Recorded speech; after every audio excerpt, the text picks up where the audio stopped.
Well, this is a continuing lecture on the Italian game. We're sort of in the line of the Giuoco piano, and I've covered the Greco attack, and this one I'm going to cover the Evans Gambit briefly. The Evans Gambit, which I covered, is a pawn sacrifice. What it is, it's white from this position is going to play a b4. Remember, white wants to sort of get in to play the d4 pawn, but it wants to support it with the c3 pawn. So what's going to happen is white's going to deflect the bishop and going to do this. So the normal continuation is, well, maybe I should start off by saying what happens when white doesn't take the pawn. Normally white takes the pawn in the Evans Gambit. Well, what happens when it doesn't? Well, if it doesn't, the normal line is the bishop moves back, then white plays a4. What it's trying to do is it plans, white wants to play this and sort of trap the bishop, because anywhere if black doesn't do something, sort of black bishop will get trapped or captured the next move. So then black will play this a6, giving it a spot to run to. And then black will the game will sort of continue in a normal fashion. White is going to play probably knight c3. These are sort of typical lines or things I've evaluated with my computer. Knight c6. Did I say c6? I meant knight f6. And then there's a couple options. Actually, the book line is knight to d5, even though it seems like when I first even looked at this position, was playing castles, and that's actually what the computer likes. The computer actually likes castling, or playing this move a5, which forces the bishop even further back.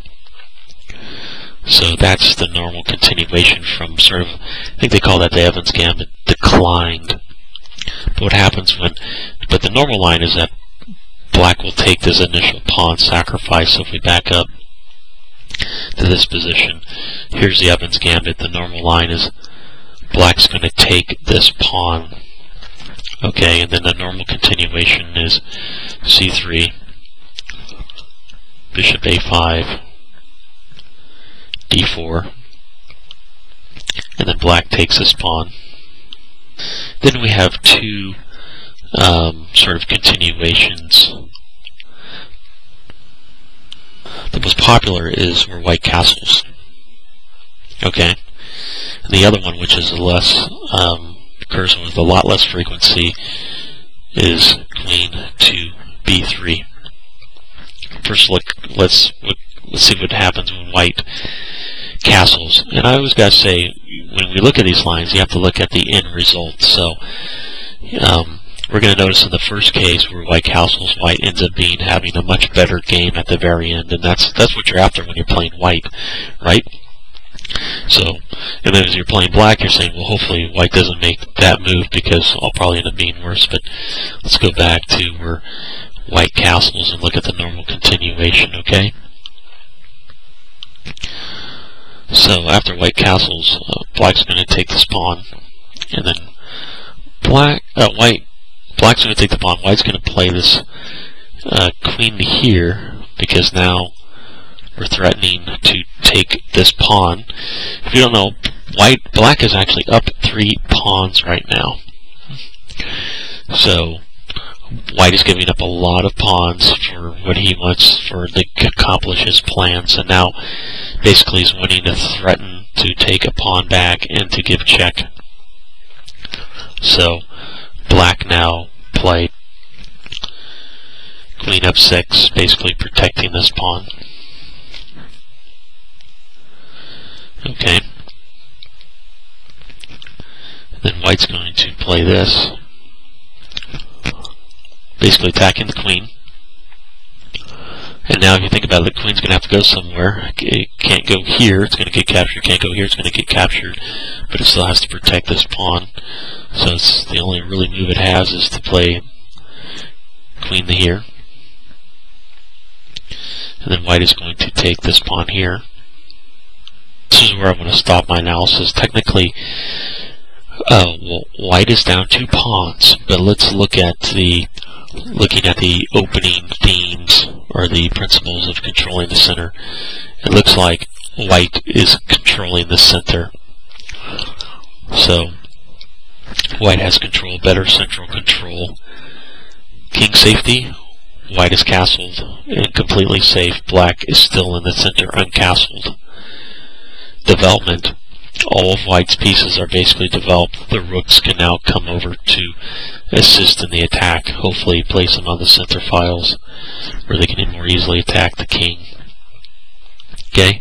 Black, on the other hand, has 2 pieces developed, but not well coordinated, which means they're not really working together. If you look at white's pieces like the queen and bishop are working together, these 2 pieces are working together. You know, this piece is supporting this piece, which is attacking. So, you know, the queen is tied down to defense. These 2 pieces of black's are not developed. This piece can't even get out to get developed. Black's going to have to make a pawn move to get this white bishop out, and the king hasn't castled. So for the 2 pawns, you can see that this is what black has. Black has 2 pawns, and white has all the other advantages. Is it worth it? That's for the rest of the game to see. But let's look at the next line, or the other line. So let's back up.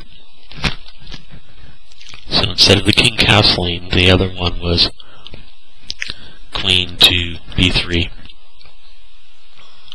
We're going to see this line isn't exactly as good as the other line. That's why white usually plays the other line. So here, once again, they're threatening to take this pawn with check. This time the queen is actually going to come to here. If you think about it, it's sort of threatening to take this pawn and to give check. So it's like a protection move with a threat. Okay, white's going to castle. This gets the king into safety, and now there's no more pawn check. And you know, actually, if the queen came down and took the pawn, we just move the rook over, and we could actually probably win the queen, because now they're on the same line. If you think about it, the queen comes down, and then we just move our rook over, and it's sort of pinned. The queen can't move off the line because it gives a check to the king. So not a good idea. So black typically plays bishop back to here, sort of coming to this line, eyeing this pawn, protecting this pawn. And now white usually plays pawn takes pawn, and then usually followed by an exchange. You know, white doesn't really win the pawn, but it's sort of an exchange of the knights. Like this usually takes place. Okay, and then the next typical move by white is, you know, now if you look at it, this bishop is eyeing down here, this rook, so the typical move is this. Okay, so if you look at it, you know, who knows is what's going to happen here. You know, is black going to develop the knight? Is black going to take this knight here? Unknown, but if you just look at the position, you can tell white is not as better off in this line. I mean, white is 2 pawns down. It looks like in the last line, but you know, not all of white's pieces are not all developed, and doesn't have this huge attack, and it seems like black is a little bit better off. I mean, the king still isn't castled, the queen is still defending a pawn. We still need to get out these 2 pieces here. It's somewhat similar, but white doesn't have sort of more development, and maybe a little bit less center control. So that's the reason why the other line is better for white. Okay, so in my next lecture, our series of lectures. I'm going to move on to two knights